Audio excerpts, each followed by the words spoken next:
Greg Troutwine with Maritime Reporter TV, and we're here at the SMM 2024 in Hamburg, Germany. Very pleased to be joined by Roger Nesje of SEAM. Likewise. Yeah, very nice to join you, and we're here to discuss the energy transition that's happening in maritime. So John, just to start us off, I'm sure many watching know the SEAM name. Why don't you just give us a brief overview of the company today? Yeah, SEAM is a Norwegian company. It's a new name, but it has a long history. We had other owners and other name before, but from 2021 we changed the name to SEAM, and we are dealing with power and automation in the maritime area. So integrator and our own systems and components into that area, from all the way from charging to bridge control systems and automation.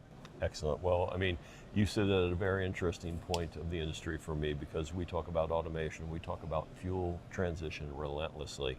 When we talk about electrification, obviously there is a movement towards alternative fuels, alternative ways to power ships.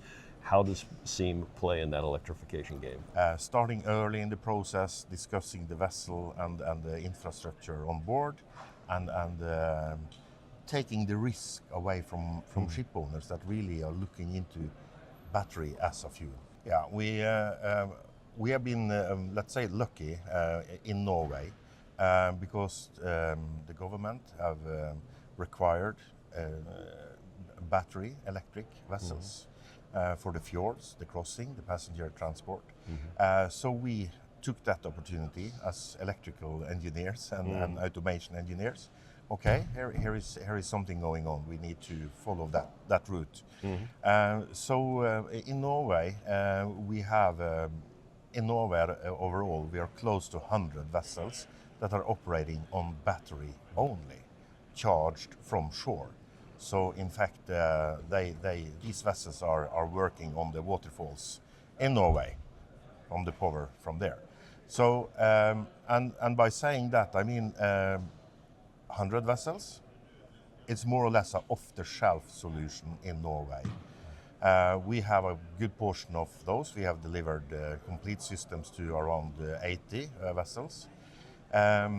So I mean, this part of the electrification or battery electricity as a fuel, that has come so far now that this is well-known technology.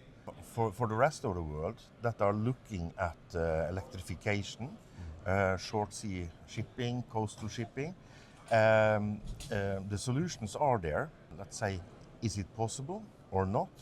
That's also where we come in. If there are, let's say, ship owners that are evaluating, is it really possible for our operational profile, for our distance?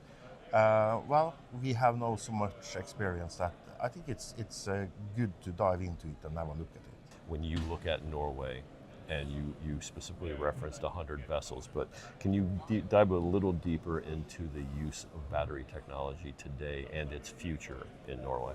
Yeah, I would say that we are very lucky when it comes to this travel from diesel to batteries on passengers and car vessels in Norway, because we have all the fjords. I don't feel I'm lucky when I'm driving my car along the coastline, because I mean too many fjords to cross, too many ferries. But in this process, it has been sort of a lucky place to be, because and of course the government, they have put out requirements for the competing ship owners. So they have said, we need a car route crossing this fjord, and it has to be zero emissions. Okay, so then the ship owners are competing with the same, let's say, regulations.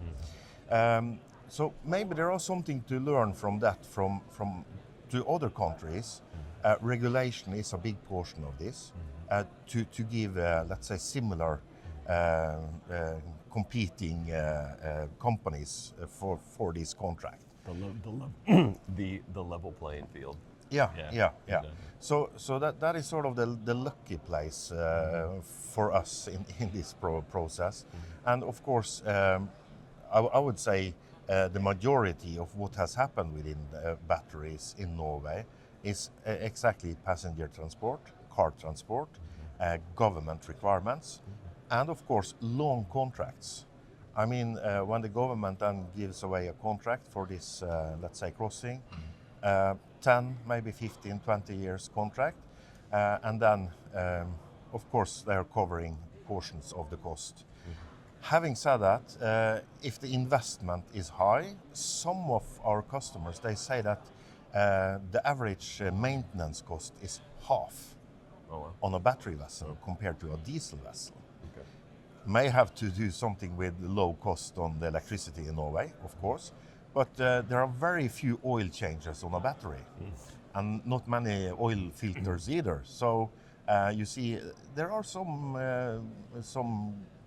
economical benefits as well for the ship owners. You know, it's funny because we talk about these technologies, and it seems like the evolution of the technologies are just gaining speed. It just seems like the speed, the evolution of this stuff is just taking off, to put it mildly.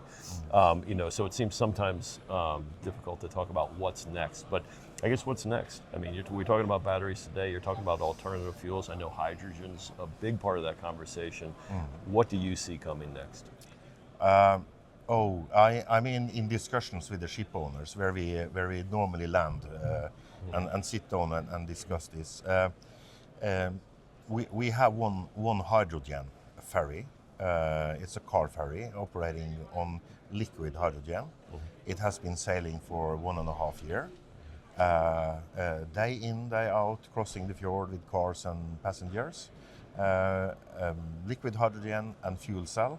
And all the surrounding automation system. It's sort of what we have supported with here. So hydrogen may be part of the answer, maybe for some distances, but I see that, I mean, logistics, availability of hydrogen, production of hydrogen, still many questions, still many, let's say, hurdles there. But again, the technology on board the vessel and make it work, well, that's at least proven. It works. We are as well working on two large RoPax vessels with 6.5 megawatts of fuel cell on hydrogen. So I mean, that shows that, okay, 6.5 megawatt is quite a lot. You can, in fact, bring hydrogen on board to quite large vessels when we talk about that amount of power. We are as well involved in a project with ammonia. So sort of testing out ammonia with a cracker and then hydrogen to a fuel cell, and the rest is what we know. So you understand, we like to take on new things in our company, jump onto, let's say, difficult stuff and make it happen. And this ammonia vessel you may have heard of, it's together with Emoji. So it's a test case. But anyway, that may be one of the solutions as well. Hydrogen as a fuel has their, let's say, challenges. Ammonia has other challenges. I'm not the one to really point at what is better, but I would say that at least when you sort of have a longer distance and you cannot utilize batteries because you have too long distance, then you probably should look into some sort of hydrogen, ammonia, or something else. You've discussed automation multiple times. We also, you know, one of those difficult problems, fuel transition is one problem, autonomy is another issue that the industry is actually working through right now. So in terms of autonomy, is SEAM a player in that area? Yes, as I said, we have a tendency to jump on the difficult projects, and autonomy is as well an area where we have jumped on. So, in fact, as we speak, we have 4 concrete projects, 4 vessels that we are working on, and I mean different steps of autonomy. We have one unmanned surface vessel.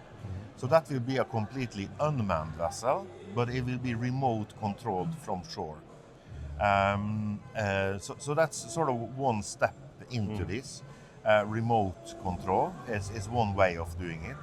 And then we have other vessels with let's say, other steps of autonomy.